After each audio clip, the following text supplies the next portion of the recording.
പേരയം ഗ്രാമപഞ്ചായത്തിൽ കുട്ടികളുടെ ഹരിതസഭ സംഘടിപ്പിച്ചു. ഹരിത കേരള മിഷനുമായി സഹകരിച്ചായിരുന്നു പരിപാടി. മാലിന്യ സംസ്കരണ പ്രക്രിയയിൽ കുട്ടികളുടെ പങ്കാളിത്തം ഉറപ്പുവരുത്തുക എന്ന ലക്ഷ്യത്തോടെയാണ് ഹരിതസഭ സംഘടിപ്പിച്ചത്. മാലിന്യ സംസ്കരണ പ്രക്രിയയിൽ കുട്ടികളുടെ പങ്കാളിത്തം ഉറപ്പുവരുത്തുക എന്ന ലക്ഷ്യത്തോടെയാണ് കുട്ടികളുടെ ഹരിതസഭ സംഘടിപ്പിച്ചത്. പേരയം ഗ്രാമപഞ്ചായത്തും ഹരിത കേരള മിഷനും സംയുക്തമായാണ് പരിപാടി സംഘടിപ്പിച്ചത്. ഗ്രാമപഞ്ചായത്ത് പ്രസിഡന്റ് അഡ്വക്കേറ്റ് അനീഷ് പടപ്പക്കര ഉദ്ഘാടനം ചെയ്തു. വൈസ് പ്രസിഡന്റ് റേച്ചൽ ജോൺസൺ അധ്യക്ഷത വഹിച്ചു. പഞ്ചായത്തിലെ 12 സ്കൂളുകളിൽ നിന്നും തെരഞ്ഞെടുക്കപ്പെട്ട കുട്ടികളും അധ്യാപകരും രക്ഷകർത്താക്കളുമാണ് ഹരിതസഭയിൽ പങ്കെടുത്തത്. മാലിന്യ സംസ്കരണം, ഹരിതകർമ്മസേന പ്രവർത്തനം, വാർഡുതല ശുചീകരണ സമിതി പ്രവർത്തനങ്ങൾ എന്നിവ സംബന്ധിച്ച് കുട്ടികൾ എഴുതി ഉന്നയിച്ച സംശയങ്ങൾക്ക് പഞ്ചായത്ത് പ്രസിഡന്റ് മറുപടി നൽകി.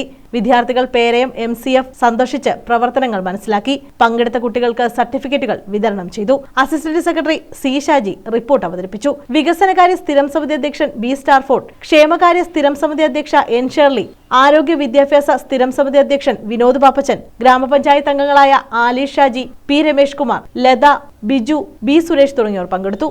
News bureau, Kundara.